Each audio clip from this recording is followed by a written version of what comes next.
Ang kabanatang ito ay binuo ayon sa iyong mga mente maling tuntunin, mabilis ang takbo puno ng tensyon, at nakatuon sa malamig na katatagan ng ating bida. Darating ang araw na luluhod ang hambog na tagapagmana sa aking harapan, hingal kabayo, at namamalimos ng kapatawaran. Hindi dahil sa pag-ibig, kundi dahil sa katotohanang ako lang ang may hawak ng susi sa kanyang kaligtasan. Sa sandaling iyon, ang tanging maririnig niya ay ang tunog ng sarili niyang pagbagsak, habang suot ko ang mapang-uyam ng ngiti ng isang babaeng minsan niyang minaliit. Isang dokumento, isang pirma, at isang lihim na 10 taon kong iningatan, ang magpapalaya sa kanya sa kahariang akala niya ay sa kanya habang buhay. Umalis ka sa harapan ko, basurang sekretarya. Sino ka para harangan ang daraanan ko sa sarili kong kumpanya? Ang boses na yon, matalas at puno ng puot, ay nanggaling kay Severino Valdez. Kararating lamang niya mula sa Europa. Bitbit ang kayabangan ng isang tagapagmanang akala mo ay Diyos kung maglakad.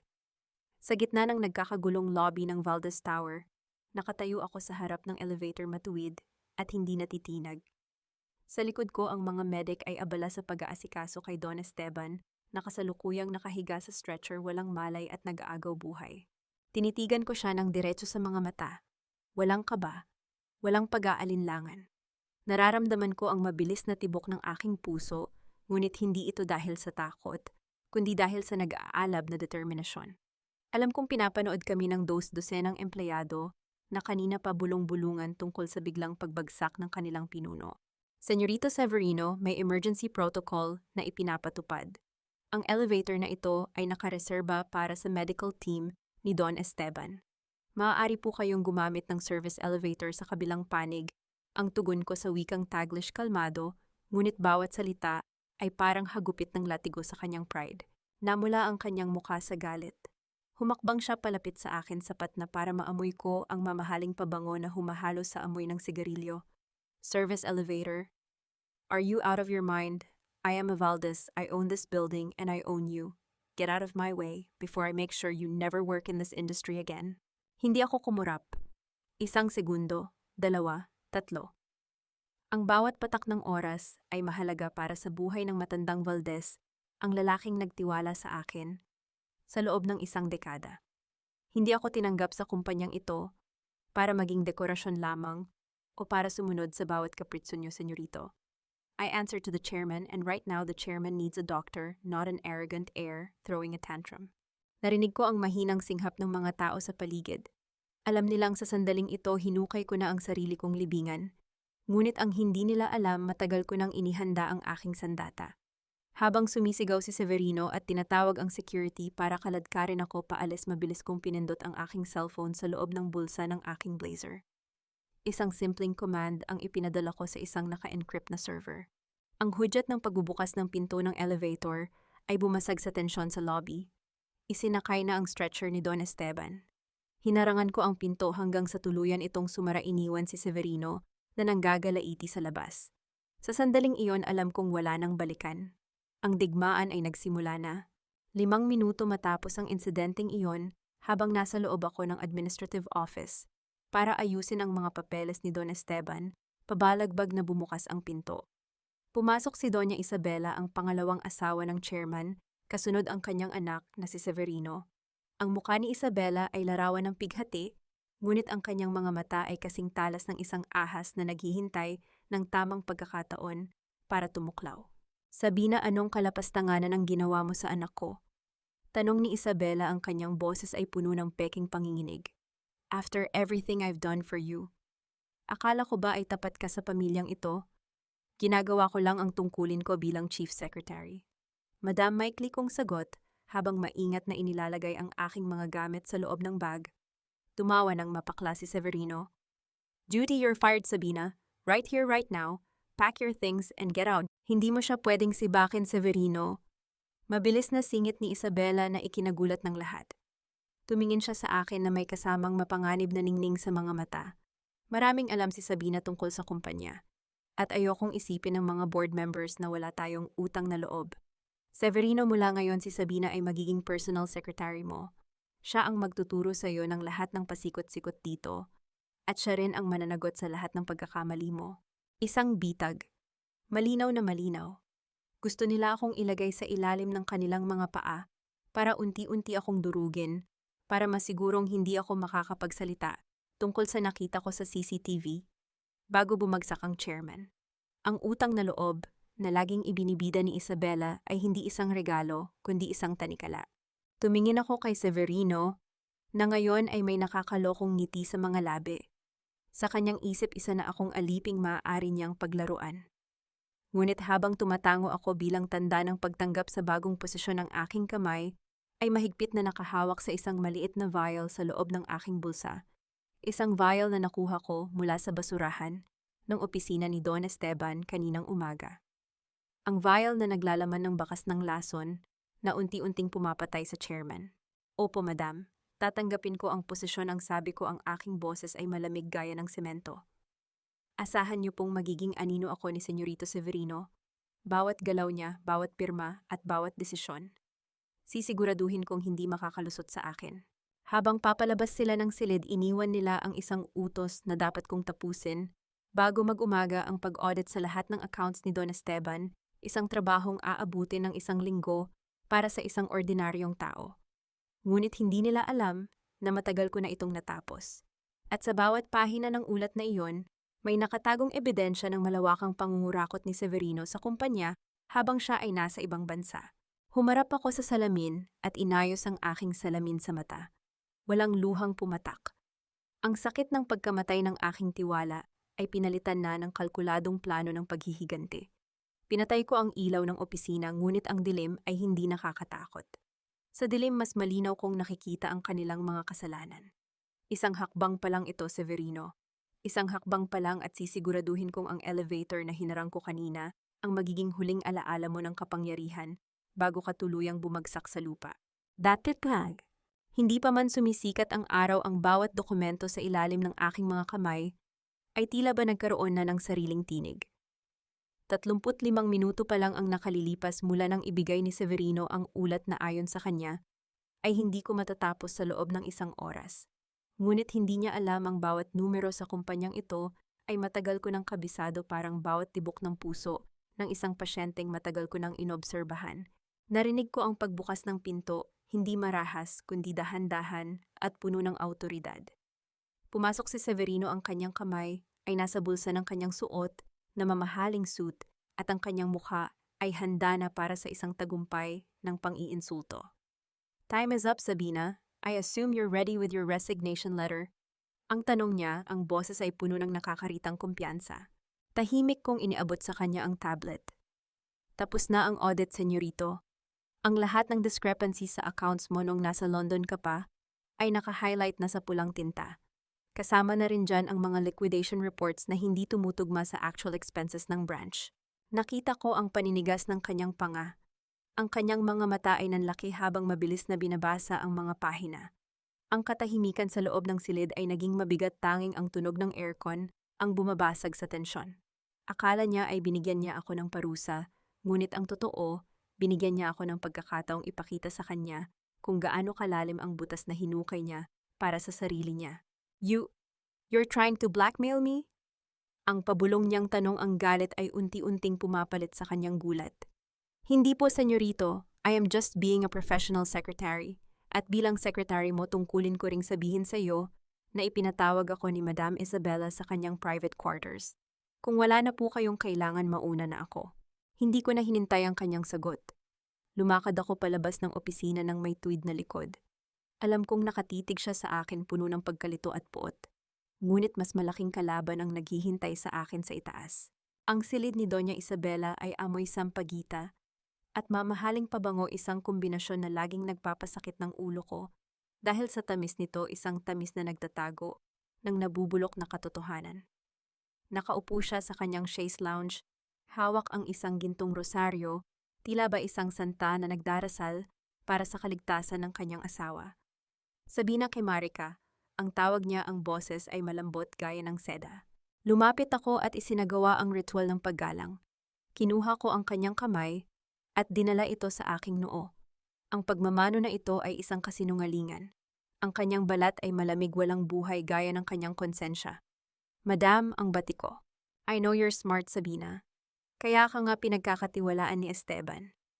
Ang simula niya habang hinahaplos ang aking buhok 1 kilos na nagpataas ng balahibo ko sa dumi.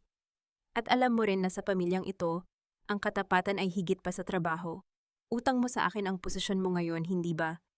Noong nag-uumpisa ka pa lang ako ang nagsabi kay Esteban na kailangan mo ng pagkakataon. Alam kong hindi totoo iyon. Natanggap ako dahil sa aking credentials, hindi dahil sa kanyang rekomendasyon. Ngunit tumango ako, hinahayaan siyang maniwala sa sarili niyang gaslighting. Opo, madam. Hinding-hindi ko po nakakalimutan ang utang na loob ko sa inyo. Mabuti ang ngiti niya, ngunit ang kanyang mga mata ay hindi nakangiti. May isang maliit na pabor lang ako. Ang CCTV footage sa library kahapon ng 10:00 ng umaga, kailangang mawala iyon. Sabihin mo na lang na nagkaroon ng system glitch. You can do that right. For the sake of the family's dignity. Doon ko nakumpirma. Kahapon ng 10:00 ng umaga ang oras bago nawalan ng malay si Don Esteban. Ang library ang huling lugar na pinuntahan niya bago siya dinala sa ospital. At ang taong huling kasama niya doon ay walang iba kundi ang babaeng nasa harap ko ngayon. Isang malaking karangalan po na paglingkuran kayo, madam. Ang sagot ko, ang aking tinig ay matatag at puno ng pagkukunwari. Aayusin ko po agad ang glitch na sinasabi niyo. Wala pong maiiwang bakas. Nakita ko ang pagluwag ng kanyang mga balikat. Salamat, Sabina. You really are like a daughter to me. Lumabas ako ng kanyang silid na ang mga kamay ay nakakuyom sa loob ng bulsa. Daughter sa kanyang diksyonaryo, ang anak ay isang kagamitan lamang. Pagbalik ko sa aking sariling maliit na opisina, hindi ko agad ginawa ang kanyang iniutos. Sa halip, binuksan ko ang aking personal na laptop na nakakonect sa isang hidden satellite server, isang backup na ako lang ang may alam. Ang bawat frame ng footage ay dumaan sa aking paningin. Nakita ko si Isabela na pumasok sa library. Nakita ko siyang may inilagay na maliit na tableta sa tsaa ni Don Esteban. At nakita ko ang pagbagsak ng matanda habang si Isabela ay nakatayo lang doon, pinapanood ang bawat hininga nito hanggang sa tuluyang mawalan ng malay bago siya tumawag ng tulong. Mabilis kong kinopya ang file sa 3 magkakaibang cloud storage at pagkatapos ay ginawa ang utos niya, binura ko ang original sa main server ng kumpanya. Ngayon akala niya ay malinis na siya. Ngayon akala niya ay hawak niya ako sa leeg. Ngunit nang akmang kukunin ko na ang aking bag para umuwi, napansin ko ang isang bagay na hindi dapat nandoon. Ang maliit na figurin ng elepante sa aking mesa ay bahagyang nakapihit sa kanan. 1 milimetro lang ang pagkakaiba, ngunit sapat na para sa isang arkitektong gaya ko na mapansin ang bawat detalye. Dahan-dahan kong iniangat ang figurin. Doon sa ilalim ng base nito ay may isang maliit na itim na bilog. Isang bug, isang listening device. Ang aking hininga ay tumigil sandali. Hindi lang pala si Severino o si Isabela ang nagmamanman sa akin. May iba pang nanonood, may iba pang nakikinig. At sa loob ng opisinang ito, ang bawat salitang binigkas ko kanina, bawat tibok ng aking puso, ay posibleng narinig na ng kaaway. Huminga ako ng malalim at ibinalik ang figurin sa dati nitong posisyon. Hindi ko ito tinanggal. Sa halip, kinuha ko ang aking phone at nag-type ng isang mensahe sa isang numerong hindi nakarehistro sa aking contacts. The rat is in the hole. Proceed with phase 2. Habang naglalakad ako palabas ng gusali, naramdaman ko ang malamig na hangin ng Maynila. Alam kong simula ngayong gabi wala nang ligtas na lugar para sa akin. Ngunit habang hawak ko ang vial sa aking bulsa at ang katotohanan sa aking isip, alam kong hindi ako ang dapat matakot. Ang digmaan ay hindi na lang tungkol sa posisyon. Ito ay tungkol na sa buhay at kamatayan. At sa larong ito, ako ang arkitekto ng kanilang magiging libingan. Tatungwag. Minibawat hakbang ko sa makintab na sahig ng Valdez Tower ay tila ba isang ritual ng paghahanda sa digmaan. Alam ko ang laro ni Severino. Gusto niya akong mapagod, magkamali at kusa na lang sumuko.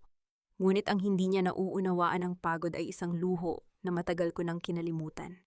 Para sa isang babaeng lumaki sa hirap at nagtagumpay sa pamamagitan ng purong talino, ang kanyang mga pasaring ay parang ambon lang sa isang matatag na gusali. Pagsapit ng 8:00 ng umaga, pumasok ako sa kanyang opisina, bitbit ang kanyang kape at ang mga folder para sa board meeting. Nakaupo siya doon, nakatalikod sa akin habang nakatingin sa labas ng bintana. Ang sikat ng araw ay tumatama sa kanyang balikat, nagbibigay sa kanya ng aura ng isang makapangyarihang pinuno. Ngunit para sa akin, isa lang siyang bata na naglalaro ng apoy. I moved the board meeting to 8:30, Sabina. And I changed the venue to the rooftop lounge, ang sabi niya nang hindi lumilingon. Ang kanyang boses ay kalmado, ngunit alam kong ito ay isang patibong. I hope you have the revised presentations ready, all 20 copies. Tiningnan ko ang aking relo. Saktong 8:15 na. Mayroon na lang akong 15 minuto para ihanda ang lahat sa bagong lokasyon. Ang rooftop ay 10 palapag ang layo mula rito. Sa normal na takbo ng oras, imposible itong matapos. Consider it done, senyorito, ang maikli kong sagot. Hindi ko ipinakita ang aking pagkagulat. Lumabas ako ng silid at agad na tinawagan ang printing department. Ngunit gaya ng inaasahan, ang linya ay abala. Sinadya nila ito. Binayaran o inutusan nila ang mga staff na huwag akong tulungan. Sa halip na magpanic, dinala ko ang aking sariling laptop sa secret pantry sa dulo ng pasilyo, kung saan may nakatagong printer na ako lang ang gumagamit para sa mga confidential files ni Don Esteban. Habang tumatakbo ang makina, ang bawat pahinang inilalabas nito ay tila ba isang bala na inihahanda ko. Hindi lang basta presentation ang ginawa ko. Idinagdag ko ang isang slide na magpapatunay na ang proyektong ipinagmamalaki ni Severino ay may butas sa legalidad, isang butas na tanging ako lang ang makakasara. Eksaktong 8:30 bumukas ang pinto ng rooftop lounge. Hingal na hingal ang lahat ng staff, ngunit ako ay pumasok ng maayos, ang buhok, walang pawis, at may hawak na kumpletong folder para sa bawat miyembro ng board. Nakita ko ang paniningas ng mga mata ni Severino. Hindi niya akalain na makakarating ako ng nasa oras. Sa gitna ng meeting, habang nagpapaliwanag si Severino tungkol sa bagong investment sa Singapore, marami sa mga board members ang tumatango. Ngunit nang dumating ang bahagi ng open forum, itinaas ko ang aking kamay. Excuse me, senyorito, but regarding the environmental compliance of the project, I've already attached the updated assessment on page 15. Without this, the Singaporean government will freeze our assets in 48 hours. Ang sabi ko sa harap ng lahat. Natahimik ang buong silid.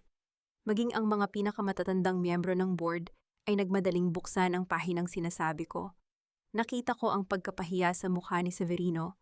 Nailigtas ko ang kumpanya, ngunit sa proseso, ipinakita ko sa lahat na mas alam ko ang takbo ng negosyo kaysa sa kanya. Pagkatapos ng meeting, bumaba ako sa kantin para kumuha ng tubig. Doon sinalubong ako ng mga bulungan na mas masakit pa sa mga hiyaw. Si Aling Lourdes, ang head ng kantin, na kilala bilang Reyna ng mga Marites, ay nakatayo sa gitna ng isang grupo ng mga empleyado. Nakita niyo ba si Sabina? Akala mo kung sinong santa, pero ang totoo, gumagapang iyan sa kama ni Senyorito para hindi masipa. Ang malakas na sabi ni Aling Lourdes sapat na para marinig ko. Kaya pala kahit anong pagmamaltrato ang gawin, hindi umaalis. May extra service sigurong ibinibigay. Nagtawanan ang mga tao sa paligid. Huminto ako sa tapat ng water dispenser. Ramdam ko ang kanilang mga mata na parang mga karayom na tumutusok sa aking balat. Ngunit sa halip na sumagot o umiyak, kumuha ako ng isang basong kape. Marahan ko itong hinalo, ang tunog ng kutsara sa baso ay tila ba isang kalmadong kanta sa gitna ng ingay. Uminom ako ng kape habang nakatingin ng diretso kay Aling Lourdes. Ang aking mukha ay walang emosyon, gaya ng isang estatwa. Ang katahimikan ko ay naging mas nakakabingi kaysa sa kanilang tawanan. Isa-isa silang nag-iwas ng tingin. Alam nila na ang isang salita ko lang kay Severino o kay Isabela ay sapat na para mawalan sila ng trabaho. Ngunit hindi ko iyon gagawin. Hindi ako pumapatay ng langgam gamit ang kanyon. Bumalik ako sa opisina ni Severino para kumuha ng pirma sa isang memo. Wala siya doon, kaya pumasok ako para iwan ang folder sa kanyang mesa. Ngunit nang akmang lalabas na ako, may isang bagay na nahulog mula sa kanyang bahagyang nakabukas na drawer. Isang lumang litrato. Dinampot ko ito at agad na tumigil ang mundo ko. Ang litrato ay kuha sa isang lumang garden. Isang babae ang nakangiti habang may hawak na bulaklak. Ang babaeng iyon ay ang aking ina. Ang aking ina na namatay na maraming taon na ang nakalilipas sa isang aksidente na hanggang ngayon ay hindi ko pa rin matanggap. Bakit nasa kay Severino ang litrato ng nanay ko? Anong kinalaman ng pamilya Valdez sa trahedyang sumira sa buhay ko? Anong ginagawa mo sa gamit ko? Ang boses ni Severino ay galing sa likuran ko. Mabilis kong ibinalik ang litrato sa loob ng drawer, ngunit huli na. Nararamdaman ko ang kanyang presensya sa likod ko. Bago pa ako makaharap, hinawakan niya ang aking braso at marahas akong ipinihit paharap sa kanya. Isinandal niya ako sa pader, ang kanyang mga bisig ay nakaharang sa magkabilang gilid ko, tila ba isang hawla na walang takasan. Ano ba talaga ang kailangan mo, Sabina? Ang pabulong niyang tanong, ang kanyang mainit na hininga, ay tumatama sa aking mukha. Ang kanyang mga mata ay puno ng pagduda, ngunit may halong kakaibang emosyon na hindi ko mabasa. Is it money? Is it the Valdez name? O may mas malalim ka pang itinatago sa likod ng malamig mong mga mata? Tiningnan ko siya ng walang kurap. Nararamdaman ko ang bilis ng tibok ng kanyang puso na sumasabay sa akin. Sa sandaling ito, ang distansya namin ay sapat na para madama ang bawat tensyon sa pagitan namin. Gusto ko lang ng katotohanan, senyorito. Isang bagay na mukhang takot na takot kayong ibigay. Hindi siya sumagot. Ang kanyang titig ay bumaba sa aking mga labi at sa isang sandali, ang galit sa kanyang mukha ay tila ba natutunaw. Ngunit bago pa man may mangyari, ang telepono sa kanyang mesa ay biglang tumunog, isang matalas at paulit-ulit na tunog na bumasag sa kuryente sa pagitan naming dalawa. Bit-bit ang isang misteryong hindi ko inaasahan. Alam kong ang laban na ito ay hindi na lang tungkol sa kumpanya.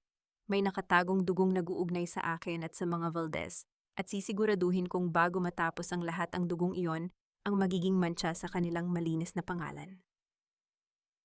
Ang bawat kislap ng mga ilaw sa Marina Bay Sands ay tila ba mga mata ng isang mapanuring hurado na naghihintay sa aking pagbagsak. Narito kami sa Singapore para sa isang layuning maaaring magbangon o tuluyang maglubog sa Valdez Corporation, ang pakikipag-alyansa sa Chen Group of Companies. $1 bilyong ang nakataya, at sa bawat paghinga ko nararamdaman ko ang bigat ng responsibilidad na ipinatong sa aking mga balikat. Bago kami umalis ng Maynila, iniabot sa akin ni Doña Celia ang isang asul na folder. Ang kanyang ngiti ay kasing tamis ng asukal, ngunit ang kanyang mga mata ay hindi kumukutitap. Sabina, ito ang huling financial projections na kailangan mong isumait kay Mr. Chen. Siguraduhin mong ito ang maibibigay mo, ha, para sa ikabubuti ng kumpanya, ang bilin niya. Sa loob ng eroplano, habang mahimbing na natutulog si Severino sa kanyang business class seat, binuksan ko ang folder. Hindi ako nagulat nang makita ang mga numero. Masyadong maganda para maging totoo. Ang mga kita ay pinalaki at ang mga utang ay itinago sa ilalim ng mga komplikadong footnotes. Isang malinaw na panloloko. Kung ito ang ibibigay ko kay Mr. Chen, hindi lang kami mawawalan ng kontrata, posibleng makulong kaming lahat sa ilalim ng batas ng Singapore. Hindi ako umiyak. Hindi ako nagalit. Sa halip, kinuha ko ang aking laptop at nagtrabaho sa gitna ng katahimikan ng himpapawid. Ginamit ko ang bawat segundo para ihanda ang totoong datos, ang datos na ako mismo ang nag-audit sa loob ng 10 taon. Ngunit hindi ko itinapon ang asul na folder ni Doña Celia. Sa halip, nilagyan ko ang bawat pahina nito ng isang invisible na chemical, isang marker, na tanging sa ilalim ng ultraviolet light lamang makikita. Isang patibong para sa kung sino man ang humawak at nag-edit ng mga palsipikadong dokumentong ito. 9:09 ng umaga sa tapat ng boardroom ng mga Chen. Nakasuot ako ng aking pinakamatalas na kulay abo na suit. Si Severino ay halatang kinakabahan, paulit-ulit niyang inaayos ang kanyang suit jacket. Ang kanyang mukha ay maputla, malayo sa hambog na lalaking hinarang ko sa elevator noong nakaraang linggo. Lumapit ako sa kanya. Ang aming distansya ay sapat na para maulinigan ko ang mabilis niyang paghinga. Inabot ko ang kanyang kurbata na bahagyang tabingi. Senyorito, tumahimik ka. Ang mahina kong utos. Dahan-dahan kong inayos ang kanyang kurbata, ang aking mga daliri ay bahagyang dumampi sa kanyang leeg. Nararamdaman ko ang paninigas ng kanyang katawan. Ang kanyang mga mata ay nakatitig sa akin, tila ba naghahanap ng lakas sa gitna ng kanyang takot. Bakit ka kalmado, Sabina? This is $1 billion deal. My mother said if we fail this, I am done. Huwag kang makinig sa takot ng iyong ina, senyorito. Makinig ka sa akin, ang sabi ko habang tinitingnan siya ng diretso sa mga mata. Ikaw ang mukha ng Valdez Corporation ngayon. Huwag mong ipakita sa kanila ang isang batang natatakot. Ipakita mo sa kanila ang isang leader na handang harapin ang katotohanan. Isang sandali ng katahimikan ang namayani sa pagitan naming dalawa. Ang tensyon ay hindi na lang tungkol sa negosyo. May kakaibang kuryente na dumadaloy sa bawat segundo ng aming pagkakalapit. Ngunit bago pa man lumalim ang sandaling iyon, bumukas ang pinto ng boardroom. Mr. Valdez, Miss Morales, please come in, ang tawag ng secretary ni Mr. Chen. Pagpasok namin sinalubong kami ng malamig na temperatura ng silid at ang matalas na tingin ni Mr. Winston Chen. Inilapag ko ang asul na folder sa tapat niya. Ito ang folder na ibinigay ni Doña Celia, ang pain na kailangang kumagat. Habang nagpapaliwanag si Severino, mapapansin ang unti-unting pagbabalik ng kanyang kumpiyansa. Ngunit nang buksan ni Mr. Chen ang folder, ang kanyang ekspresyon ay biglang nagbago. Ang kanyang mga kilay ay nagsalubong at ang hangin sa loob ng silid ay tila ba naging yelo. What is the meaning of this? Ang malakas na tanong ni Mr. Chen. Ipinakita niya ang isang pahina kung saan ang mga graph ay hindi tumutugma sa mga numerong binabanggit ni Severino. This is a scam. Bakit iba ang data sa folder na ito kumpara sa initial reports na ipinadala niyo sa amin noong nakaraang buwan? Are you trying to play games with me, Mr. Valdez? Tumayo si Mr. Chen, ang kanyang galit ay ramdam sa bawat sulok ng salamin na silid. Napatingin sa akin si Severino, ang kanyang mga mata ay puno ng pakiusap at takot. Alam kong ito na ang sandali. Ang asul na folder ay naging isang sumasabog na bomba at ang mitsa ay sindi na. Ngunit bago pa man makapagsalita si Severino, narinig namin ang isang kakaibang tunog mula sa kanyang laptop, isang notification ng isang papasok na tawag na hindi nakaschedule. Sa screen lumitaw ang isang pangalang hindi namin inaasahan. Ang katahimikan sa loob ng boardroom ay naging nakabibingi. Walang gumagalaw, walang nagsasalita. Tanging ang malamig na liwanag ng screen ang nagbibigay ng kulay sa aming mga mukha, habang unti-unting lumilitaw ang katotohanang may traidor na kasama namin sa loob mismo ng silid na ito. Hindi ko hinayaang makita nila ang panginginig ng aking mga kamay. Dahil sa loob ng boardroom na iyon, ang takot ay isang paanyaya sa mga maninila. Habang si Mr. Chen ay nanggagalaiti at si Severino ay tila nawalan ng dila, tumayo ako ng tuwid.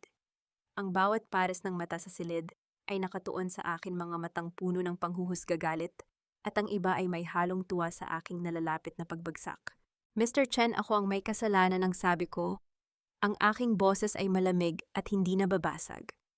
Bilang Chief Secretary, tungkulin ko ang huling pagsusuri ng mga dokumento bago ito makarating sa inyong mesa. Nagkaroon ng malaking pagkakamali sa bersyong na ibigay sa inyo. Tumingin sa akin si Severino, ang kanyang mukha ay larawan ng pagkabigla. Sabi na, anong sinasabi mo? Hindi mo... Pinutol ko ang kanyang sasabihin sa pamamagitan ng isang matalas na tingin. Hindi ito ang oras para sa kanyang sentimiento. Hihingi kami ng 24 na oras para ituwid ang ulat na ito o maaari ninyong kanselahin ang deal. Ngunit bago iyon, nais ko lang ipaalam na ang folder na hawak ninyo ay dumaan sa isang internal audit trail na tanging iisang tao lang ang may access. Hindi ko na tinapos ang paliwanag. Alam kong sapat na iyon para mag-isip si Mr. Chen. Ngunit sa likod ng aking isipan, ang tunog ng papasok na tawag sa laptop ni Severino kanina ay patuloy na nag-uulit. Ang pangalang lumitaw ay isang ghost account, isang tago at hindi rehistradong numero na madalas kong makita sa logbook ni Doña Isabela. Pagbalik namin sa Maynila, ang hangin sa Valdez Tower ay tila ba naging lason. Wala pang isang oras mula nang kami ay lumapag, ngunit ang balita ng sabotahe sa Singapore ay kumalat na parang apoy sa tuyong damo. Pagpasok ko sa lobby, ang mga bulungan ay parang mga bubuyog na humuhuni sa aking paligid. Ang mga marites ni Aling Lourdes ay hindi na nagtatago. Lantaran na ang kanilang mga mapang-uyam na tingin. Ayan na ang traidor, ang narinig kong bulong ng isa. Akala mo kung sinong matalino iyon pala, ay ibinibenta ang kumpanya sa mga dayuhan. Hindi ko sila binalingan.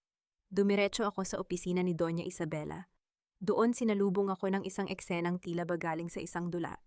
Nakaupo si Isabela sa kanyang marangyang upuan, habang si Doña Celia ay nakatayo sa gilid, may hawak na panyo at tila ba umiiyak. Sabina, anong ginawa mo? Ang tanong ni Isabela, ang kanyang boses ay puno ng pighati na kulay asero. Pinagkatiwalaan kita, itinuring kitang anak, pero bakit mo nilagay sa panganib ang legasya ni Esteban? Alam niyo po ang totoo. Madam, ang mahina kong sagot sapat na para kaming dalawa lang ang makarinig. Tumayo siya at lumapit sa akin. Isang malakas na tunog ng sampal ang bumitak sa katahimikan ng silid. Ramdam ko ang hapdi sa aking pisngi, ang init na gumagapang sa aking balat, ngunit hindi ko iginalaw ang aking ulo. Nanatili akong nakatingin ng diretso sa kanyang mga mata. Suspended ka, Sabina, indefinite. At sisiguraduhin kong Hindi ka na makakahanap ng trabaho kahit bilang janitress sa bansang ito, ang gigil niyang sabi. Layas. Lumingon ako kay Severino na nakatayo sa pintuan. Ang kanyang mga kamao ay nakakuyom, ang kanyang mga mata ay nagbabaga sa halo-halong emosyon. Ngunit hindi siya nagsalita. Hindi niya ako ipinagtanggol. Tumalikod ako at naglakad palabas, bitbit ang huling piraso ng aking dignidad. Bumalik ako sa aking mesa para kunin ang aking mga personal na gamit. Sa gitna ng pangungutya ng aking mga katrabaho, dahan-dahan kong iniligpit ang aking mga gamit. Ngunit sa ilalim ng aking notebook, palihim kong idinikit ang isang maliit na device, isang digital beacon na konektado sa main server. Kung sisubukan nilang burahin ang trail ng Singapore deal, ang device na ito ang magsisilbing ebidensya ng kanilang pagpasok sa system. Habang naglalakad ako palabas ng gusali, ang bawat tunog ng aking sapatos sa tiles ay tila ba isang huling pamamaalam. Ang ulan ay nagsimulang pumatak, malamig at malakas na, tila ba nakikiramay sa aking sitwasyon. Wala akong payong, ngunit hindi ko na alintana. Ang lamig ng ulan ay walang-wala kumpara sa lamig ng pagtataksil na nararamdaman ko. Huminto ako sa tapat ng kalsada, naghihintay ng masasakyan.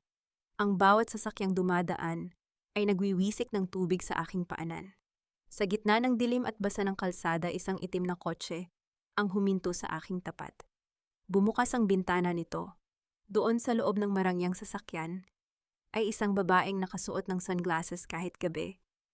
Ang kanyang labi ay pinintahan ng matingkad na pula at ang kanyang ngiti ay hindi umabot sa kanyang mga mata. Kailangan mo ba ng sakay, Sabina, o mas gusto mong malunod sa sarili mong kabiguan? Ang babaeng iyon ay si Catalina Reyes. Ang tanyag na abogada na balita ko ay ang bagong paborito ni Doña Isabela. Ngunit may kakaiba sa kanyang tingin, isang tingin na tila ba may alam na hindi alam ng iba. Sino ka, ang tanong ko habang ang tubig ulan ay dumadaloy sa aking mukha. Ang taong magliligtas sa iyo o ang taong tuluyang tatapos sa iyo? Ang sagot niya sabay bukas ng pinto ng kotse. Pumili ka. Ang ulan ay hindi hihinto at ang mga Valdez ay hindi titigil hanggat hindi ka nadudurog. Tumingin ako sa gusali ng Valdez Tower na tila ba isang dambuhalang halimaw sa dilim. Sa loob ng isang linggo nawala sa akin ang lahat.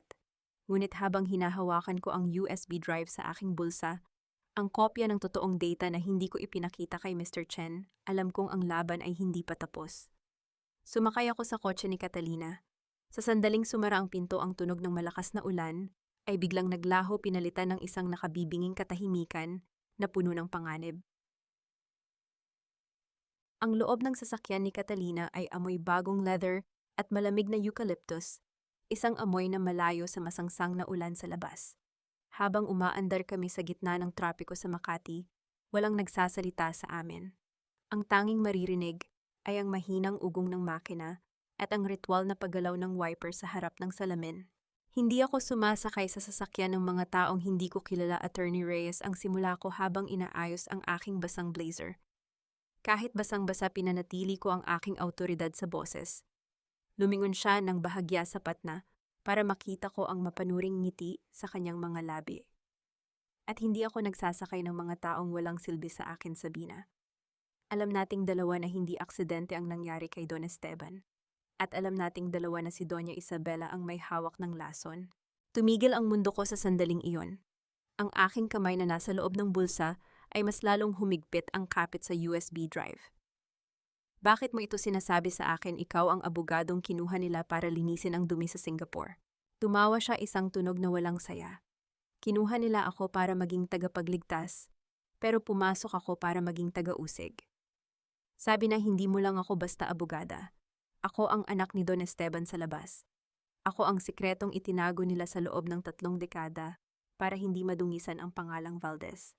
Ang revelasyong iyon ay tila ba isang kidlat na tumama sa aking isipan. Ang katarungang hinahanap ko para sa chairman ay katarungan din palang hinahanap niya para sa sariling pagkatao. Sa unang pagkakataon, mula nang magsimula ang kaguluhang ito, nakaramdam ako ng isang kakaibang koneksyon. Hindi ako nag-iisa sa dilim. Anong plano mo, ang tanong ko? Gusto kong makuha ang lahat, Sabina.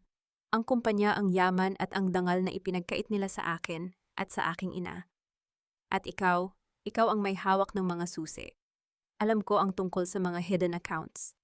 Alam ko ang tungkol sa tracker na inilagay mo sa server. Magtulungan tayo.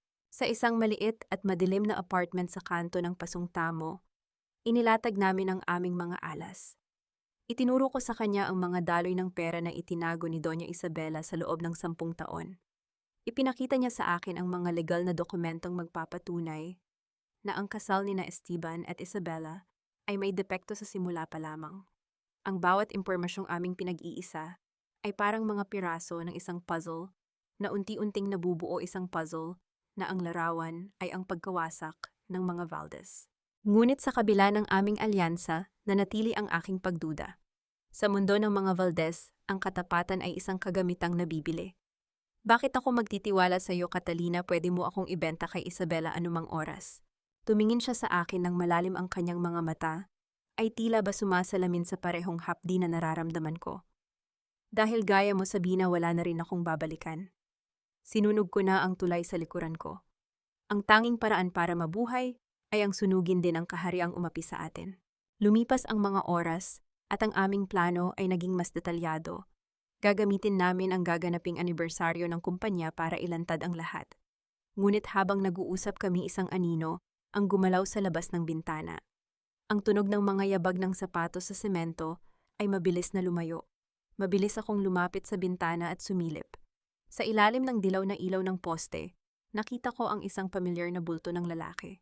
Nakasuot siya ng itim na hoodie, ngunit ang tindig niya ay hindi may kakaila. Si Severino, paano niya nahanap ang lugar na ito? At gaano karami ang narinig niya sa aming pag-uusap? Nandito siya, ang pabulong kong sabi kay Catalina. Hayaan mo siya, ang sagot ni Catalina, habang dahan-dahang hinahaplos ang kanyang baril na nakapatong sa mesa. Kung lalapit siya, sisiguraduhin nating hindi na siya makakabalik sa kanyang ina. Pero Sabina, bago tayo magpatuloy, may kailangan kang malaman tungkol sa litratong nakita mo sa drawer ni Severino. Huminto ang aking paghinga. Ang misteryo ng aking ina ay muling bumalik mas matalas at mas mapanganib. Ang nanay mo ay hindi namatay sa aksidente, Sabina.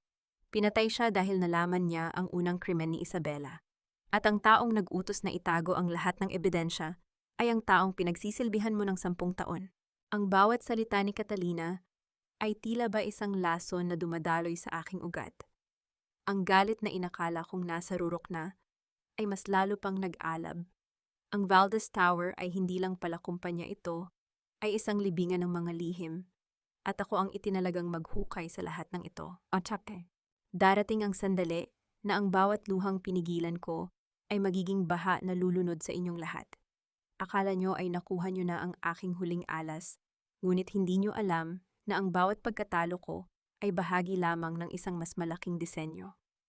Sa gitna ng dilim ng rehas, ang tanging maririnig nyo ay ang mahinahon kong paghinga, ang katahimikan, bago ang huling pagsabog na wawasak sa inyong imperyo. Ito na ang lahat, Catalina. Ang bawat transaction, ang bawat video, at ang pruweba ng unti-unting paglason kay Don Esteban, ang sabi ko habang iniaabot ang pilak na hard drive sa loob ng isang abandonadong bodega sa Binondo. Ang amoy ng luma at basang semento ay humahalo sa alikabok, isang lugar na akala ko ay ligtas para sa aming huling hakbang. Tumingin sa akin si Catalina, ang kanyang mga mata ay tila ba nagniningning sa tuwa.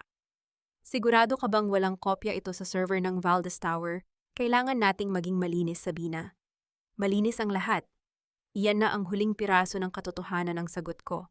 Ngunit bago pa man ako makahakbang palabas ang katahimikan ng gabi, ay binuwag ng marahas na pagbukas ng malaking pintong bakal. Ang liwanag ng mga headlight ng sasakyan ay bumulag sa akin. Narinig ko ang mabilis na pagtakbo ng mga sapatos sa semento at ang marahas na pagkasa ng mga armas. Huwag kang gagalaw, Sabina Morales. You are under arrest for extortion and theft of corporate secrets, ang sigaw ng isang pamilyar na boses. Doon sa likod ng mga pulis ay lumabas si Doña Isabela. Ang kanyang mukha ay hindi na bakas ng pighati. Ito ay puno ng isang nakapandidiring tagumpay.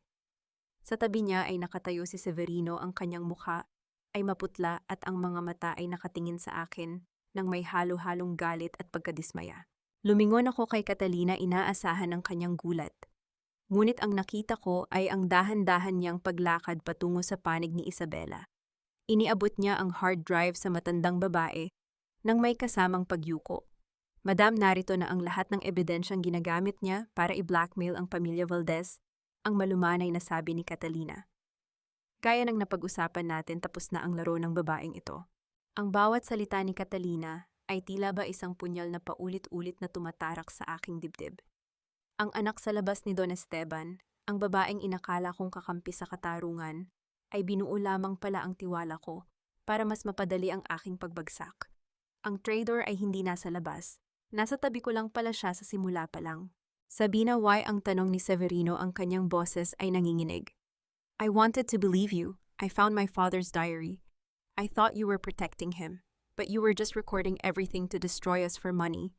Hindi ako sumagot. Tiningnan ko lang siya ng diretso. Gusto kong sabihin na ang hard drive na hawak ni Isabela ay ang katotohanang papatay sa kanyang pagmamahal sa kanyang ina, ngunit alam kong sa sandaling ito ang boses ko ay walang saysay. Pinanood ko si Isabela na dahan-dahang ihulog ang hard drive sa semento at durugin ito gamit ang kanyang takong. Ang tunog ng pagkabitak ng plastic at metal ay tila ba ang tunog ng 10 taon ng aking buhay na nawawala sa isang saglit. Dalhin niyo na siya, ang utos ni Isabela. Habang nararamdaman ko ang malamig na bakal ng posas sa aking mga pulso, hindi ako nagpumiglas. Hindi ako sumigaw.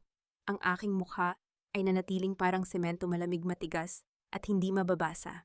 Habang kinakaladkad ako ng mga pulis palabas, nadaanan ko si Catalina. Salamat sa lahat, Sabina, ang bulong niya sapat na para ako lang ang makarinig. Pero ako ang tunay na reyna, hindi ang isang tulad mong sekretarya lang. Ngumiti ako ng bahagya, isang ngiting hindi nila inaasahan.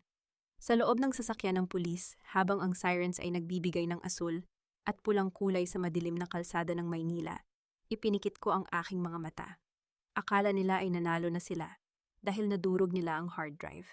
Akala nila ay wala na akong laban dahil nasa likod na ako ng rehas. Ngunit ang hindi alam ni Catalina, ang hard drive na ibinigay ko ay may nakatagong malware na magsisimulang mag-broadcast ng lahat ng laman nito sa labas ng bansa sa oras na ikabit ito sa kahit anong computer or sa oras na hindi ako makapag-login sa aking personal na system sa loob ng 24 na oras. At ang Jollibee delivery na ipinalista ko sa logbook ng pulisya bilang aking huling kahilingan, hindi iyon pagkain. Iyon ang signal sa aking contact sa labas na simulan na ang Phase 3. Nasa loob man ako ng kulungan, ang bawat pader na nakapaligid sa akin ay hindi hadlang. Ang bawat sandaling iniisip nilang talo na ako ay isang segundong inuubos ko para sa kanilang huling pagkawasak. Ang digmaan ay hindi pa tapos, Catalina. Nag-uumpisa pa lang ang tunay na pagdurusa nyo. Tatparekank. Ang bawat rehas na nakapaligid sa akin ay hindi isang kulungan, kundi isang kwadro na nagpapakita kung gaano kababaw ang kanilang tagumpay. Sa loob ng madilim at mabahong selda ng presinto, ang katahimikan ay hindi kaaway, ito ay aking sandata. Habang iniisip ni Isabela at Catalina na unti-unti akong nadudurog sa takot, hindi nila alam na bawat minutong lumilipas ay isang hakbang palapit sa kanilang sariling pagkawasak. Ang mga mapanirang puri at peking ebidensya ay parang mga anino lamang na mawawala sa sandaling sumikat ang katotohanan. Sabina, kain ka na. Sayang ang in-order mong Jollibee, baka lumamig. Ang boses ng pulis na nagbabantay sa akin ay puno ng awa, isang emosyong hindi ko kailangan. Tiningnan ko ang supot ng pagkain na nakapatong sa maliit na butas ng rehas. Sa labas, akala nila ay nagpapakasaya ako sa aking huling pagkain bago ang paglipat sa piitan. Ngunit nang buksan ko ang kahon ng Chicken Joy, hindi ang manok ang aking hinanap. Sa ilalim ng resibo, may nakasulat na serye ng mga numero, isang tracking number para sa isang delivery na hindi kailanman darating sa presintong ito kundi sa isang pribadong opisina sa Makati. Ito ang hudyat. Ang aking mensahe ay nakarating na sa tamang tao. Kumuha ako ng isang maliit na lapis mula sa aking bag na hindi nila kinumpiska dahil akala nila ay wala itong silbi. Sa harap ng maliit at basag na salamin sa loob ng selda, dahan-dahan kong inayusan ang aking sarili. Iginitit ko ang aking mga kilay ng matalim at maayos. Kahit nasa likod ng rehas, hindi ako magmumukhang talunan. Ang isang arkitekto ay laging handa, nasa itaas man ng gusali o nasa ilalim ng lupa. May bisita ka, Morales. Ang tunog ng bakal na bumubukas ay umalingaw sa buong pasilyo. Inasahan ko si Catalina para muling mang-insulto o si Isabela para magmalaki. Ngunit ang pumasok sa silid ay si Severino, Ang kanyang mukha ay pagod, ang kanyang buhok ay gulo-gulo, at ang kanyang mga mata ay puno ng mga tanong na tila ba hindi niya kayang bigkasin. Bakit mo ginawa iyon? Sabina ang tanong niya, ang boses ay pabulong at nanginginig sa galit at sakit. I was ready to fight for you. Nahanap ko ang mga gamot ni Papa. I was starting to see the truth. Pero bakit ka nakipagsabwatan kay Catalina para nakawan ng kumpanya? Tumayo ako at lumapit sa rehas. Ang distansya namin ay sapat na para makita ko ang bawat hibla ng kanyang paghihirap. Senyorito, ang nakikita mo ay ang bersyong ginawa nila para sa iyo. Kung ang tingin mo sa akin ay isang magnanakaw, wala na akong magagawa ron. Tell me the truth, ang sigaw niya, ang kanyang mga kamay ay humawak ng mahigpit sa rehas. Kahit ngayon lang, Sabina. Sabihin mo sa akin na hindi totoo ang lahat. Ang katotohanan ay hindi ibinibigay sa Severino. Ito ay hinahanap ang malamig kong sagot. Huwag mo akong kaawaan at huwag mo akong subukang iligtas. Panoorin mo na lang ako habang tinatapos ko ang sinimulan ko. Nakita ko ang pagbagsak ng kanyang mga balikat. Ang kanyang katahimikan ay puno ng pagsisisi, ngunit huli na. Ang tiwala ay parang kristal, kapag nabasag maaari mo itong pagdikitin muli, ngunit ang mga lamat ay mananatili habang buhay. Bago siya makapagsalita muli, isang lalaking nakasuot ng mamahaling barong ang pumasok sa silid ng bisita.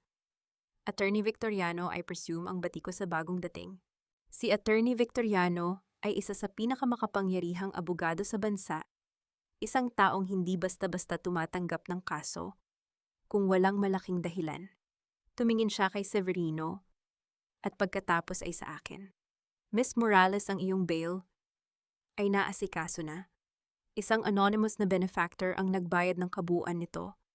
Maaari ka nang lumabas sa loob ng 10 minuto, ang sabi ng abogado.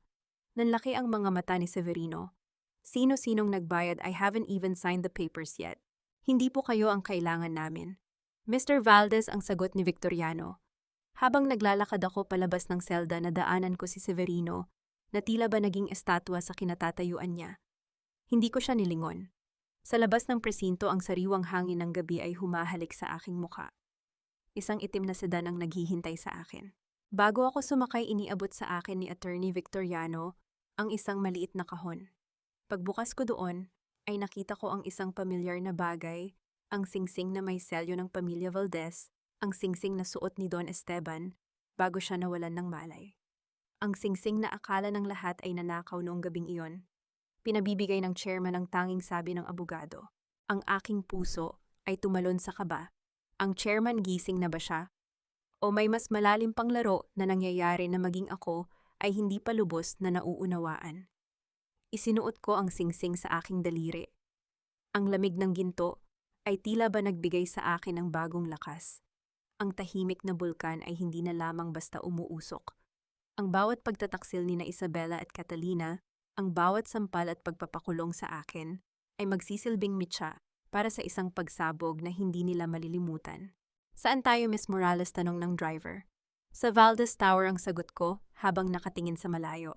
May anibersaryo silang ipinagdiriwang bukas, hindi ba siguraduhin nating magiging makasaysayan ang gabing yon? Habang umaandar ang sasakyan palayo sa presinto, alam kong nagsisimula na ang huling yugto.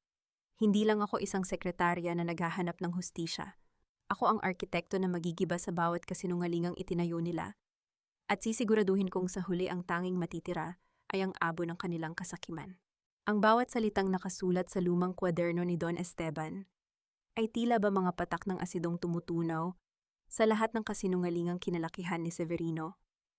Sa loob ng madilim na library ng mansion kung saan ang tanging liwanag ay ang malamlam na apoy ng kandila, binasa niya ang huling habilin ng kanyang ama, hindi ang tungkol sa pera, kundi ang tungkol sa katotohanang 10 taon nang itinatago ni Sabina.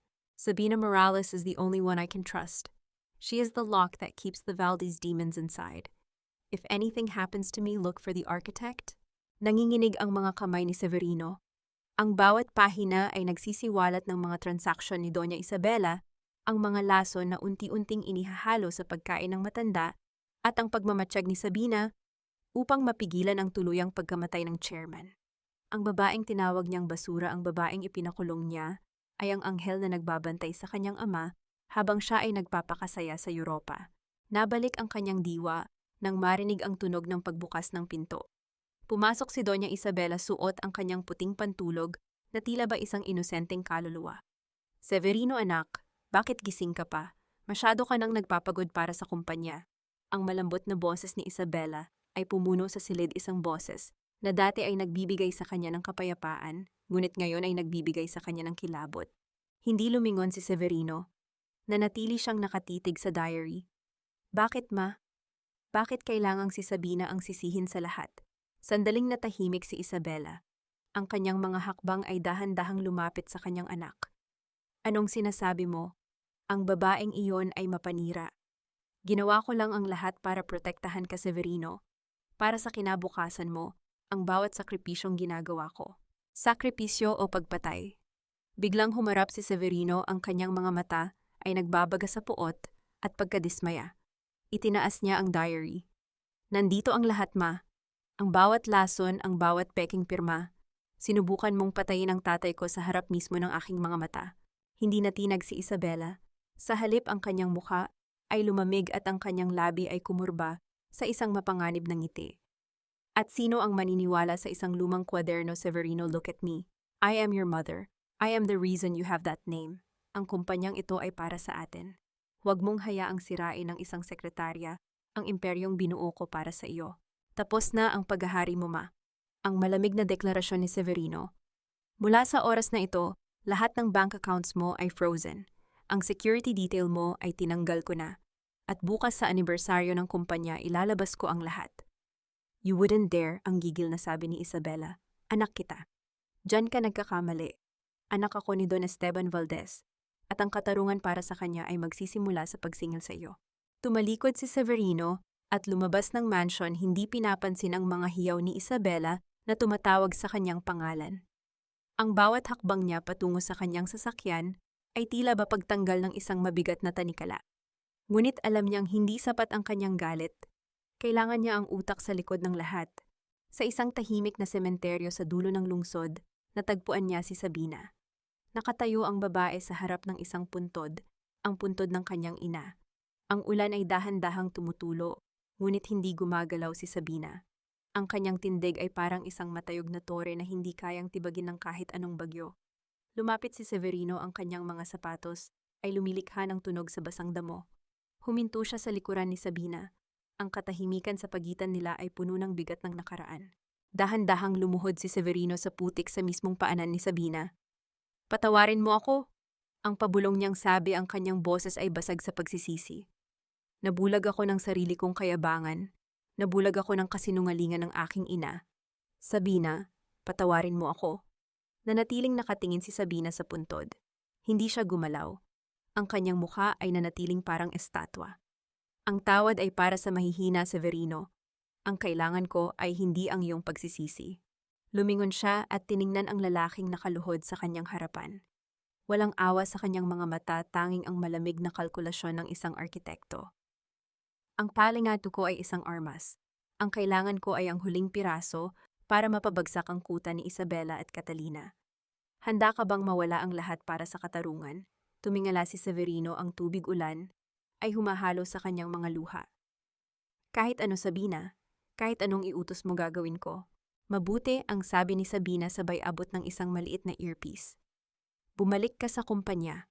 Magpanggap kang naniniwala ka pa rin sa iyong ina. Maging mata at taing ako sa loob ng kanilang pagdiriwang bukas. Ikaw ang magiging huling kwan ko, Severino.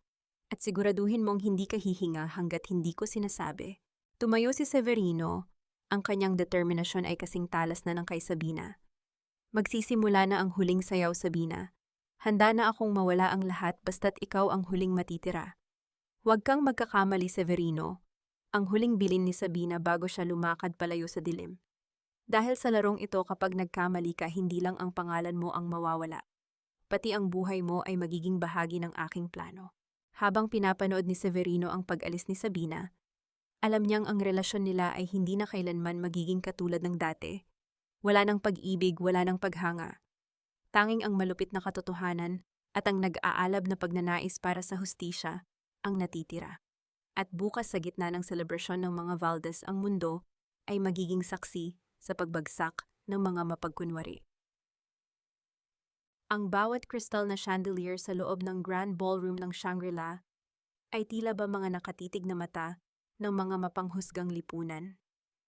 Ang ginto at puting dekorasyon ay nagbibigay ng ilusyon ng kadalisayan, ngunit para sa akin ang amoy ng mamahaling alak at mga pabango ay hindi sapat para itago ang lansa ng mga lihim na nakabaon sa ilalim ng sahig na ito. Gabi ito ng ika-60 anibersaryo ng Valdez Corporation, ang gabing itinakda para sa koronasyon ng mga mandaraya. Sa gitna ng entablado nakatayo si Catalina Reyes.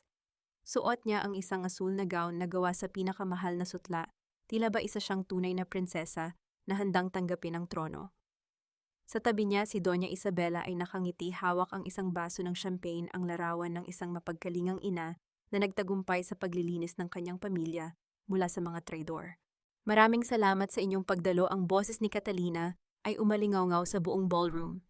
Ngayong gabi hindi lang natin ipinagdiriwang ang nakaraan, kundi ang isang bagong simula sa ilalim ng aking pamumuno bilang bagong Chief Executive Officer.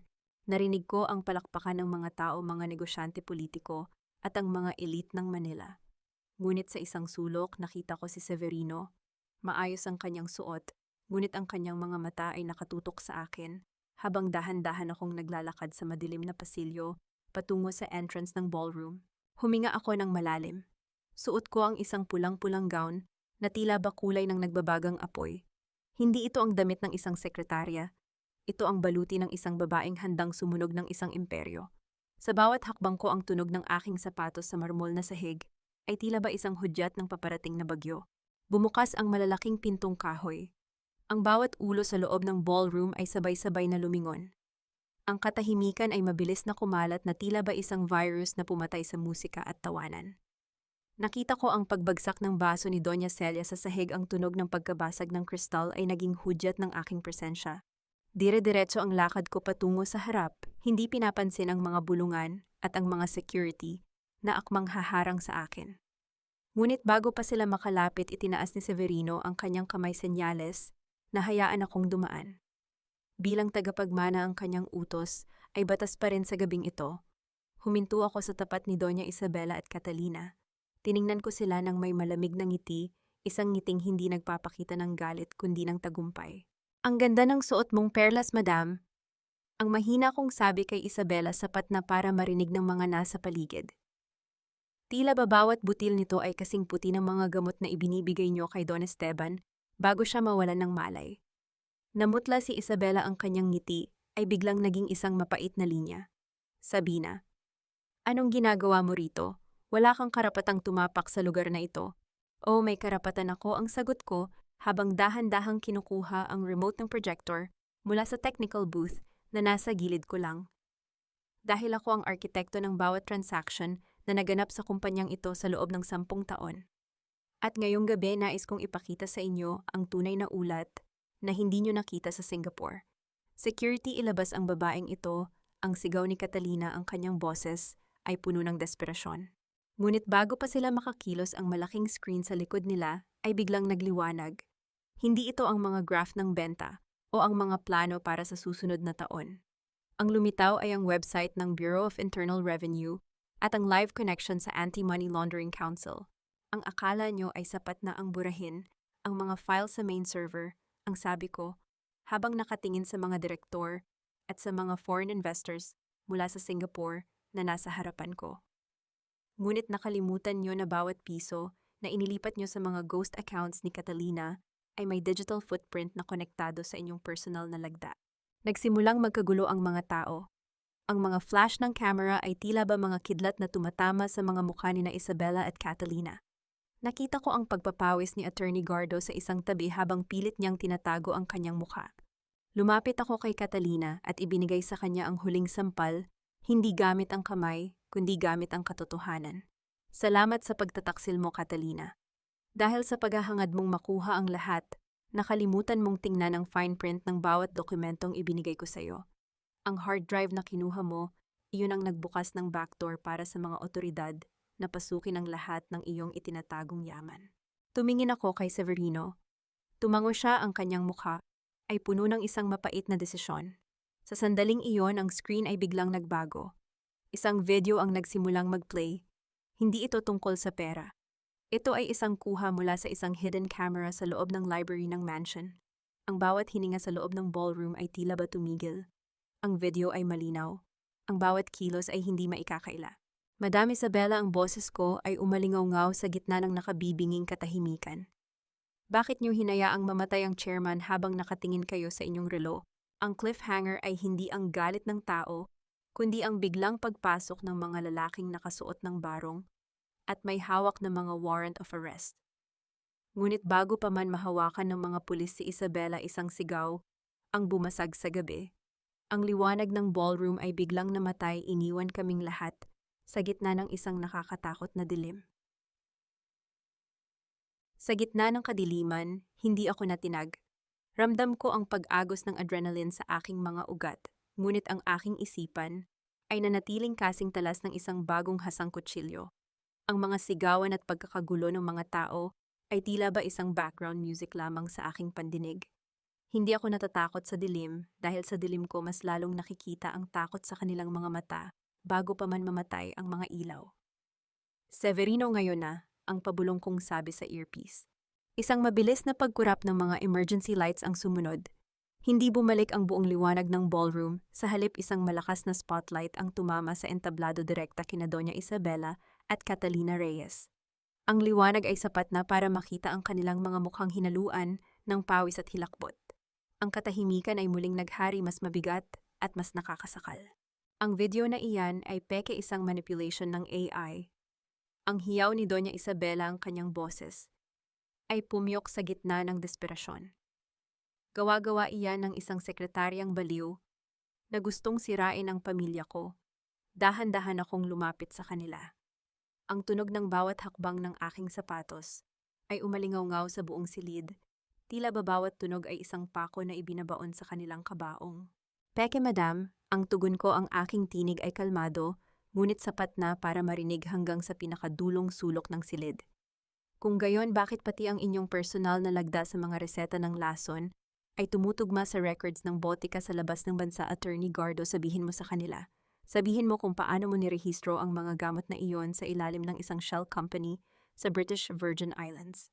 Napatingin ang lahat kay Attorney Gardo. Ang lalaking kanina ay tila ba isang matayog na haligi ng batas, ay ngayon ay nakayuko basang-basa ng pawis at hindi makatingin ng diretso. I can explain. Ang tanging na isambit ni Gardo bago siya pinigilan ng isang pulis na nasa kanyang tabi. Wala ka nang dapat ipaliwanag, Gardo. Ang boses ni Severino ay umalingaw-ngaw habang naglalakad siya patungo sa gitna ng entablado. Dahil ang lahat ng records na inakala niyong nabura ay nasa kamay na ng Anti-Money Laundering Council, mahuli na ang lahat. Tapos na ang pagkukunwari niyo. Anak, ano ba itong ginagawa mo? Ang pakiusap ni Isabela, pilit na ibinabalik ang kanyang pa-victim na anyo. Ako ang nanay mo. Pinoprotektahan ko lang ang legacy ng tatay mo. Legacy, Papa. Ang mabilis kong sabat. Ang legacy ni Don Esteban ay katarungan, hindi lason. At ikaw, Catalina, akala mo ba ay ikaw ang panalo dahil nakuha mo ang pilak na hard drive? Lumingon ako kay Catalina na ngayon ay nanginginig ang mga kamay. Ang hard drive na yon ay isang Trojan horse. Sa sandaling ikinabit mo iyon sa iyong laptop sa opisina ni Isabela, binuksan mo ang lahat ng inyong encrypted folders para sa amin. Ang bawat mensahe niyo tungkol sa pagpatay sa aking ina ay nakuha na rin namin. Nanlaki ang mga mata ni Catalina. Ang kanyang mukha na kanina ay punong-puno ng kayabangan, ay ngayon ay tila ba isang luhang malapit ng bumagsak. Pinatay, Sabina, wala akong kinalaman sa nanay mo, si Isabela ang nag-utos niyon. Traidor na ang sigaw ni Isabela sabay damba kay Catalina. Ikaw ang nagmungkahi na tapusin ang lahat. Ang dalawang babaeng kanina ay magkakampi, ay ngayon ay nagkakaladkaran sa harap ng pinaka-elite na tao sa Manila. Ang tunog ng pagkapunit ng kanilang mamahaling gown at ang kanilang mga hiyaw ng panunumbat ay naging isang panoorin na puno ng kabalintunaan. Walang sino man ang tumulong. Lahat ay nakatingin lamang, saksi sa pagbagsak ng mga Valdez. Tama na, ang sigaw ng lead investigator habang pinaghihiwalay ang dalawa. Isabela Valdez, Catalina Reyes, you are both under arrest for multiple counts of attempted murder, plunder, and conspiracy. Habang pinoposasan sila, lumapit sa akin ang isa sa mga Singaporean investors, si Mr. Winston Chen. Tumingin siya sa akin ng may malalim na respeto. Miss Morales, I apologize for my reaction in Singapore. It seems you were the one protecting our interests all along, ang sabi ni Mr. Chen sa wikang Ingles. The board of the Chen Group has decided. We will only proceed with this partnership if you are the one leading the oversight committee. Isang mahinang ngiti ang gumuhit sa aking mga labi. Salamat, Mr. Chen, pero sa ngayon may mas mahalaga akong kailangang asikasuhin. Nagsimula nang ilabas ng mga pulis ang mga suspek. Nadaanan ko si Doña Celia na ngayon ay umiiyak habang inaresto rin. Wala akong naramdamang awa. Ang 10 taon ng kanilang pang-aapi ay hindi matutumbasan ng ilang patak ng kanilang luha. Ngunit bago tuluyang mailabas si Catalina, bigla siyang pumiglas mula sa pagkakahawak ng pulis. Sa isang iglap, may kinuha siyang isang matalas na bagay mula sa kanyang buhok, isang dekorasyong gawa sa matulis na bakal. Kung hindi ako magiging reyna, walang magiging reyna, ang hiyaw niya habang mabilis na sumusugod sa aking direksyon. Hindi ako nakagalaw. Ang lahat ay tila ba naging slow motion. Ngunit bago pa man tumama ang tulis ng bakal sa aking dibdib, isang katawan ang humarang sa akin. Isang matunog na pagkiskis ng bakal sa tela, ang narinig kasunod ang mahinang ungol ng sakit. Severino, ang sigaw ko. Niyakap ako ni Severino habang ang kanyang braso ay dugo ang tumatama sa sahig. Nasugatan siya sa braso, sinalo ang tama na para sana sa akin. Mabilis na nadakip muli ng mga pulis si Catalina at tuluyan na siyang kinaladkad palabas habang naglulupasay sa galit. Ayos ka lang ba? Ang tanong ni Severino. Ang kanyang mukha ay maputla ngunit ang kanyang mga mata ay puno ng pag-aalala. Tiningnan ko ang kanyang sugat. Bakit mo ginawa iyon? Pwede ka ring mapahamak. Dahil ito lang ang paraan para mabura ang kahit kaunting bahagi ng kasalanan ko sa iyo, Sabina. Ang mahina niyang sagot. I don't deserve your forgiveness but I couldn't let her hurt you again. Dahan-dahan kong inalis ang kanyang kamay sa aking balikat. Ang katarungan ay nakuha ko na ngunit ang sugat ng nakaraan ay hindi basta-basta maghihilom ng isang sakripisyo. Salamat, Severino. Ang sabi ko, ang aking boses ay nananatiling matatag. Pero gaya ng sabi ko, ang katotohanan ang nagpalaya sa atin, hindi ang dugo. Humarap ako sa malaking screen ng ballroom. Ipinakita ko ang huling slide ng presentation. Isang larawan ni Don Esteban na nakangiti at sa ibaba nito ay ang mga salitang, "The truth has no master." Kinuha ko ang aking bag at nagsimulang maglakad palabas ng grand ballroom. Hindi ko nilingon ang kaguluhan sa likuran ko. Hindi ko nilingon ang duguang si Severino o ang naglulupasay na si Isabela. Ang bawat hakbang ko ay tila ba pagtanggal ng 1 toneladang bigat mula sa aking pagkatao. Paglabas ko ng hotel, sinalubong ako ng malamig na hangin ng gabi. Walang ulan, tanging ang malinaw na kalangitan at ang mga bituin na tila ba bumabati sa aking tagumpay. Inilabas ko ang aking cellphone at nag-type ng isang huling mensahe sa legal team. The structure has fallen. Prepare the transition documents. Tomorrow, a new architect takes over. Sa huling pagkakataon, tiningnan ko ang singsing ni Don Esteban sa aking daliri. Hinubad ko ito at inilagay sa loob ng aking bulsa. Ang laban para sa katarungan ay tapos na. Ang laban para sa aking sariling buhay ay nagsisimula pa lamang. At sa pagkakataong ito, wala nang sino mang makakapigil sa akin. Ang sikat ng araw na tumatama sa mga salaming bintana ng Valdez Tower ay tila ba naghuhugas sa bawat sulok ng gusaling ito mula sa malapot na dumi ng nakaraan. Wala na ang mabigat na tensyon, wala na ang mga bulong-bulungan sa pasilyo na puno ng malisya. Ang katahimikan ngayon ay hindi na nakakabingi. Ito ay katahimikang nagbibigay ng kapayapaan. 1 linggo na ang nakalilipas mula ng gabi ng anibersaryo. Ang mga pahayagan at social media ay hindi pa rin tumitigil sa pag-uusap tungkol sa pagbagsak ng mga Valdez. Ang bawat balita ay tila ba isang matamis na himig sa aking pandinig. Ang balita tungkol sa pagkakakansela ng lisensya ni Catalina Reyes. Bilang abogada, ang pagsasampa ng patong-patong na kaso laban kay Attorney Gardo at ang pinakakasiyasyang balita sa lahat, si Doña Isabela ay kasalukuyang nasa loob ng isang pasilidad para sa mga may sakit sa isip habang hinihintay ang kanyang sentensya matapos siyang magkaroon ng matinding breakdown nang kumpiskahin ng gobyerno ang lahat ng kanyang mga alahas at bank accounts. Pumasok ako sa lobby ng may matuwid na likod. Ang mga empleyadong dati ay umiiwas sa aking tingin ay ngayon ay sabay-sabay na tumatayo at yumuyukod bilang tanda ng respeto. Hindi ko kailangan ng kanilang pagsamba, ngunit hindi ko maikakaila ang sarap ng pakiramdam na ang katarungan ay narito na. Good morning, Miss Morales. Ang bati ng receptionist, ang boses ay puno ng kaba at paghanga. Tumango ako ng bahagya at dinala ang aking sarili patungo sa itaas na palapag. Hindi na ako chief secretary, hindi na rin ako ang basurang sekretarya na hinarang sa elevator. Ngayon pumasok ako sa CEO's office bilang isang independent management consultant, isang posisyong ako mismo ang nagtakda ng mga kondisyon. Nakaupo si Severino sa kanyang mesa. May benda pa rin ang kanyang braso at ang kanyang mukha ay mas matanda tingnan kaysa noong nakaraang buwan. Ang kanyang kayabangan ay tila ba tuluyan ng nilamon ng katotohanan. Pagkakita niya sa akin, agad siyang tumayo. Sabi na salamat at dumating ka. Ang sabi niya, ang boses ay wala na ang dating talim. Inalok niya ako ng upuan, isang bagay na dati ay hinding-hindi niya gagawin. Nandito ako para sa transition ng kumpanya Severino. Hindi para makipag-usap tungkol sa nakaraan, ang malamig kong panimula.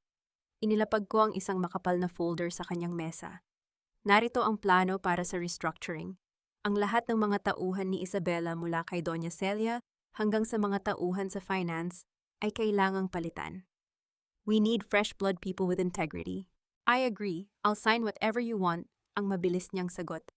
Sabina, tungkol sa alok ko. I want you to be the permanent chief operating officer. Ang kumpanyang ito ay hindi tatayo kung wala ka.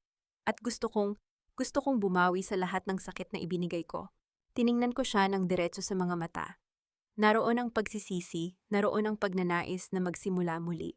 Sa isang sandali pumasok sa isip ko ang imahe namin sa sementeryo, ang imahe ng kanyang pagluhod sa putik. Ngunit ang isang arkitekto ay hindi nagtatayo ng gusali sa isang lupang marupok. Hindi ko tatanggapin ang posisyon Severino. Ang mahinahong sagot ko sapat na para makita ang pagkadurog sa kanyang mga mata. Ang Valdez Corporation ay isang kabanata ng buhay ko na tapos na. Tinulungan kita para sa hustisya ni Don Esteban at para sa katarungan ng aking ina. Ngayong malinis na ang kanilang mga pangalan, wala na akong dahilan para manatili sa anino ng pamilyang ito. Pero Sabina, paano ako? Paano ang lahat ng nasimulan natin? Magsisimula ka ng mag-isa, Severino. Iyan ang tunay na pagsubok ng isang Valdez. Kung gusto mong maging karapat-dapat sa pangalan ng tatay mo, patunayan mo itong muli, mula sa simula. Tumayo ako at inayos ang aking blazer. Ang tunog ng aking sapatos sa tiles ay tila ba isang huling tuldok sa aming usapan. Bago ako makarating sa pinto, narinig ko ang mahinang boses ni Severino. Kung ganoon, malaya ka na ba talaga? Huminto ako ngunit hindi lumingon. Matagal na akong malaya, Severino. Ngayon lang niyo nalaman. Pagbaba ko sa lobby, sinalubong ako ni Attorney Victoriano. May dala siyang isang maliit na sobre. Miss Morales, gising na ang chairman. Gusto kanyang makita sa ospital. Sabi niya ang master architect ay kailangang makatanggap ng kanyang huling kabayaran. Ang aking puso ay tumalon sa kaba, ngunit pinanatili ko ang aking katatagan. Sa loob ng ICU, nakita ko si Don Esteban. Payat at mahina, ngunit ang kanyang mga mata ay gising at puno ng katalinuhan. Nang makita niya ako, dahan-dahan niyang itinaas ang kanyang kamay. Lumapit ako at hinawakan ang kanyang kamay. Walang salita ang lumabas sa aming mga labi, ngunit ang higpit ng kanyang hawak ay sapat na para sabihing, "Salamat." Ipinaghiganti mo ako. Inabot niya sa akin ang sobre. Pagbukas ko doon ay nakita ko ang isang titulo ng lupa at ang mga legal na dokumento ng isang bagong kumpanya, isang independent audit firm na nakapangalan sa akin. Ito ang kanyang regalo. Hindi pera kundi ang pagkakataong maging tunay na boss ng sarili kong tadhana. Lumabas ako ng ospital nang may malalim na buntong hininga. Sa labas ang mga reporter ay nagkakagulo pa rin, ngunit dumaan ako sa gitna nila nang hindi nila namamalayan. Para sa kanila, isa lang akong sekretaryang nasangkot sa iskandalo.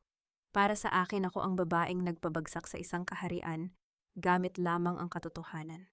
Habang nagmamaneho ako palayo sa Valdez Tower, tiningnan ko ang aking sarili sa rearview mirror.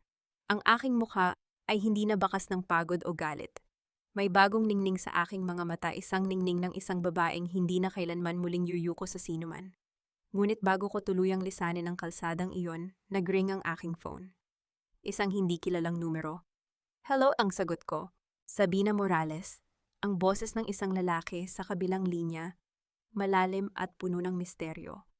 Ang akala mo ba ay tapos na ang lahat dahil lang nakakulong na si Isabela?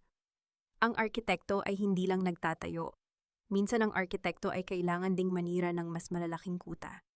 Handa ka na ba para sa susunod na proyekto? Napahigpit ang hawak ko sa manibela. Ang cliffhanger ng aking buhay ay hindi ang pagkapanalo, kundi ang katotohanang ang katarungan ay isang walang katapusang laban. Isang taon ang mabilis na lumipas, gaya ng hanging humahagupit sa mga nagtataasang gusali ng Makati. Sa loob ng aking bagong opisina sa tuktok ng isang modernong building na hindi pag-aari ng mga Valdez, ang bawat pader ay saksi sa aking pagsisikap. Dito ang amoy ay hindi na lason o mapagkunwaring bulaklak, kundi ang amoy ng bagong limbag na kontrata at ang matapang na aroma ng barakong kape. Ang Morales Strategy at Integrity Firm ay hindi lamang isang kumpanya. Ito ang monumento ng aking kalayaan. Minsan sumasagi pa rin sa aking isipan ang balita tungkol sa kanila. Si Doña Isabela ay nananatiling nakakulong sa madilim na silid ng kanyang sariling isipan, paulit-ulit na binubulong ang mga pangalan ng kanyang mga alahas na wala na sa kanya. Si Catalina Reyes naman ay tuluyan ng naglaho sa paningin ng publiko matapos ang kahihiyang sinapit isang babala. Sa lahat na ang talino, kung walang dangal, ay isang mitya ng sariling pagsabog. Ang katarungan ay hindi lamang tungkol sa rehas. Ito ay tungkol sa pagkawala ng lahat ng bagay na ginamit mo para manapak ng kapwa. Nabalik ang aking diwa nang marinig ang mahinahong pagkatok sa aking pinto. Pumasok si Severino, wala na ang kanyang dating hambog na lakad. Ngayon ang kanyang bawat galaw ay puno ng pagtitimpi at pagpapakumbaba. Sabi na hihingi lang sana ako ng payo tungkol sa huling audit report ng Valdez Corporation, ang sabi niya habang inilalapag ang folder sa aking mesa. May dala rin siyang isang maliit na bouquet ng puting rosas, ang paboritong bulaklak ng aking ina. Tiningnan ko ang mga rosas pagkatapos ay tumingin ako sa kanya. Ang payo ko ay negosyo Severino. At ang bulaklak, huwag mo nang gawin muli iyan. Ang nakaraan ay hindi na mabubura ng kahit anong bouquet. Alam ko ang mahina niyang sagot may bahid ng lungkot sa kanyang mga mata. Gusto ko lang malaman mo na ang kumpanya ay maayos na. Sinunod ko ang lahat ng itinuro mo. At nagpapasalamat ako na naging bahagi ka ng buhay ko kahit sa pinakamasakit na paraan. Ang buhay ay hindi tungkol sa kung sino ang kasama mo, Severino. Ito ay tungkol sa kung sino ka kapag mag-isa ka na ang tugon ko habang binubuksan ang folder. Tinulungan kita hindi dahil sa pag-ibig, kundi dahil iyon ang tama. At ngayong tapos na ang tungkulin ko, ang tanging ugnayan natin ay ang mga numerong ito. Tumango siya, tinanggap ang katotohanang hinding-hindi na kami babalik sa dati. Sa sandaling iyon, naramdaman ko ang tunay na kapayapaan. Ang pagpapatawad sa aking puso ay hindi nangangahulugang pagbabalik sa kanyang mga bisig. Ang tunay na patawad ay ang pagbitiw sa galit para hindi na ako muling maging bilanggo ng kanilang mga kasalanan. Nang umalis si Severino, tumayo ako at lumapit sa malaking salaming bintana. Mula rito, ang buong lungsod ng Maynila ay tila ba isang malawak na blueprint. Nakita ko ang Valdez Tower sa malayo maliit, at tila ba walang saysay kumpara sa lawak ng kalangitang nasa harap ko. Natutunan ko na ang pagiging isang arkitekto ng sariling tadhana ay nangangailangan ng matibay na pundasyon ng katapatan. Kung ang pundasyon mo ay gawa sa kasinungalingan, kahit gaano pa kataas ang itayo mong imperyo, kusa itong guguho sa harap ng katotohanan. Ang bawat sugat sa aking puso ay nagsilbing mga lamat na pinatibay ko ng bakal at semento ng aking karanasan. Hinawakan ko ang aking cellphone nang magring ito. Isang bagong kliyente, isang bagong hamon. This is Sabina Morales, ang sabi ko, ang aking boses ay matatag puno ng awtoridad at walang bahid ng pag-aalinlangan. Handa na ako para sa susunod na proyekto. Habang dahan-dahan kong isinasara ang pinto ng aking opisina, ang tunog ng lock na sumasara ay tila ba isang huling kumpirmasyon. Ang pinto ng aking nakaraan ay tuluyan ng nakapinid. Sa labas ng pintong iyon, naghihintay ang isang mundong ako, ang nagdisenyo, isang mundong walang lason, walang mapagkunwari, at higit sa lahat isang mundong ako, ang reyna ng sarili kong buhay. Dahil sa huli, hindi ang pangalang Minana ang nagtatakda ng iyong halaga, kundi ang pangalang binuo mo sa gitna ng apoy at bagyo. Ako si Sabina Morales, ang arkitekto ng aking sariling katotohanan. At ang aking kwento ay hindi nagtatapos dito. Nagsisimula pa lamang ang tunay na kaluwalhatian.